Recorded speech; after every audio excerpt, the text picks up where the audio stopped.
honorable dignitaries at all levels, Senate, Parliament, government, governors of provinces. I'm sorry I'm not good in protocol, so all protocol observed. Let me say how happy I am to come back to Rwanda. For some of you who do not know, in 1994, I had been just appointed by the Secretary General of the UN to undertake a study of the impact of conflict, armed conflict on children. So my first country to visit was Rwanda, 4 months after the genocide. And for those of you who are adults, you remember what it was. I faced my really challenges of how to understand the impact of war on children in this country. I visited prisons where I found children who had been involved in genocide. I visited displaced camps. I visited refugee camps at the border. I spoke to hundreds of people, parents, teachers, doctors, leaders, you name it. I spoke to my president, President Kagame at the time. And I can't describe what it means whenever we come back to Rwanda, how much, it's not progress, it's a profound transformation which happened in this country. Very, very profound. So I want you to know that we take pride in what you have been able to conceptualize as the way to rebuild from ashes. Not only the country, I think more importantly, to rebuild the human spirit and the soul of the nation. So we are here really to celebrate with you and to tell you that any African who has a sense of dignity will take pride in who you are.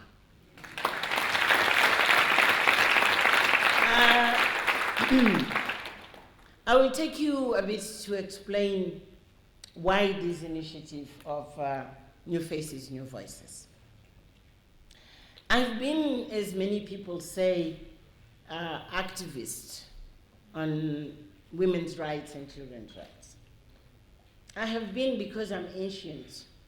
Women don't say, by the way, that they are old. So I'm ancient. I've been involved in the struggles of our people, particularly of women, since the time I joined the liberation struggle. And then I was in government. And we defined at the time that political participation was the core of being within institutions which can shape, of course, they can shape institutions, they can shape constitutions, they can shape laws, they can shape, policies to develop. So political participation was the issue. And we have made, as continent, reasonable, I wouldn't say significant, but reasonable progress, because the progress is very uneven. Although we now have women who are the face and the voice in higher institutions, but if you take the 54 countries of our continent, the situation is really very, very, very uneven. You are the first in the world and the first on this continent, but you also find in the same continent some of those who are the last. Nevertheless, looking back to what has been my life story, I decided that, before I go down there, I need to make a contribution to what I call multiplying faces and amplifying voices of African women, particularly in those areas where they are still very, very underrepresented. So the choice for economic advancement is precisely to recognize that despite the challenges in political arena, but the biggest challenge today is exactly economic empowerment.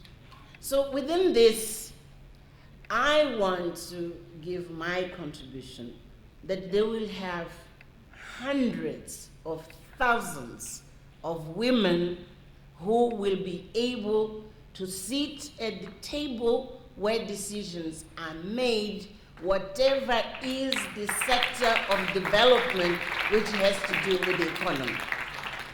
I'm not saying I'm going to see the results. I'm saying I will contribute to lay the foundations so that that will happen.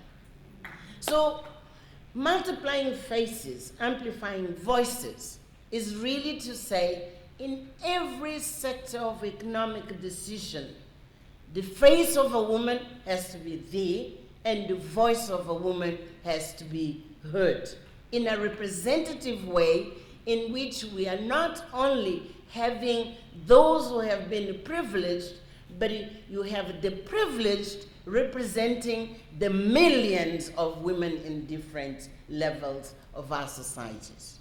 So that is the concept of multiplying faces and amplifying voices. So why women in finance?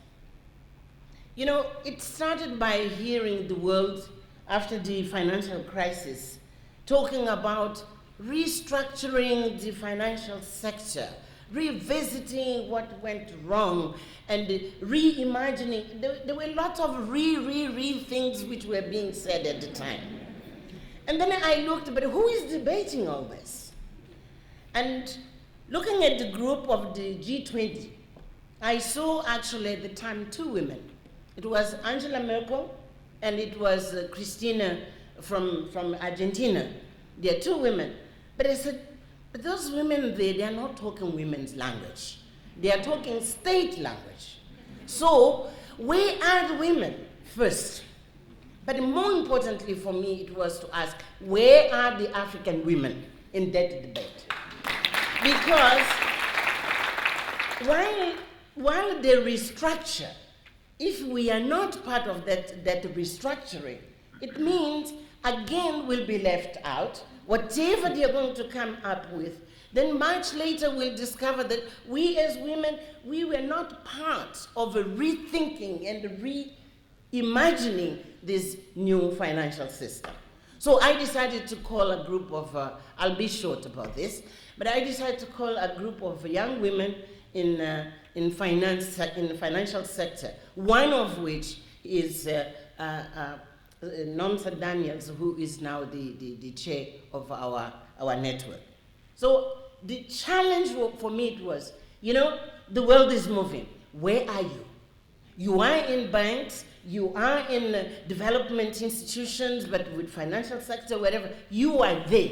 But I don't see your voice, I don't see your face, and I don't see your voice.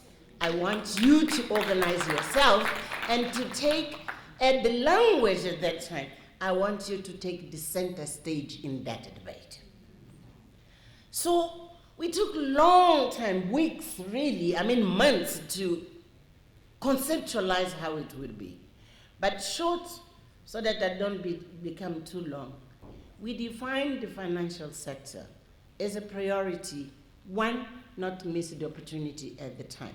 Second, because we recognize that it is a sector which has the potential not only to transform itself, but to open avenues for other women in different sectors to enter into the pipeline of growing their business and in that process they make themselves relevant in the economy, but as it was quite rightly said here, they transform the life of their families, of their communities, of their nations, and even of our continent. So it was strategic for us to start with finances. Let me describe a little bit what we understand about this. One, we are working really to make sure that women in financial institutions, whatever they are, they have to be at the leadership in a significant way. To bring, a leadership style which will be different from how, financial sector functions. Second, to bring the aspirations and the needs of women to the discussion and decisions of how financial institutions, they develop their business. But at the same time, to review why is it that on our continent it's more than 50 years countries are independent. Why is it there are so few women, very few women, who have access to formal financial institutions? We all move in millions in the informal sector. But we want to be informal also. It's our right. What is it? So we challenge institutions to look inwards and identify obstacles which may be structural, actually. Structural, but others they can be simply of, resistance to have women, but to make sure that they review the products and the services which are relevant to women. And we said to them, we will do the research to know what are the needs and priorities of women. And because of that, we have been doing research in some countries to interview, to get from women themselves, why is it you feel intimidated to go to a bank, for instance, to take a loan? You take it for small groups, but you don't go to the bank. What is the issue? But what would be your priorities? Understanding better who the women are, what are their needs and aspirations, but at the same time challenging banks to, as it was quite clearly here outlined, it is in the benefit of banks themselves to work with women. It's not a favor. They will do better business. They will have millions of clients. Because of that, it is business for banks, but it serves our own purpose so that we also, as women, we are not only to be born and die only in the informal sector. We are going to take a stake in financial systems. So we want to transform. It is an ambitious goal, but we want to transform the way the financial sector sees itself when it comes to women. We don't want to be marginal. We don't want to be a by the way. No, we want to be at the center of the attention of the financial system. And now, for this to happen, it can't be done in general. We need to know the reality of what are the general issues, but how do they present themselves in each country? That's why we opted to build a network which is Pan-African, but at the same time, it's grounded and rooted in every single country. So we decided to create the chapters. As we speak, we are in 15 countries, and we'll grow as the process takes ahead. But we need to understand the specifics of each country, and each country has its own way of rethinking and also of strategizing, of defining where decisions are being made. And those faces are to make the voice of millions of African women not only to be heard, to be taken into account, and to influence whatever are the decision of shaping the future of all of us. Thank you very much.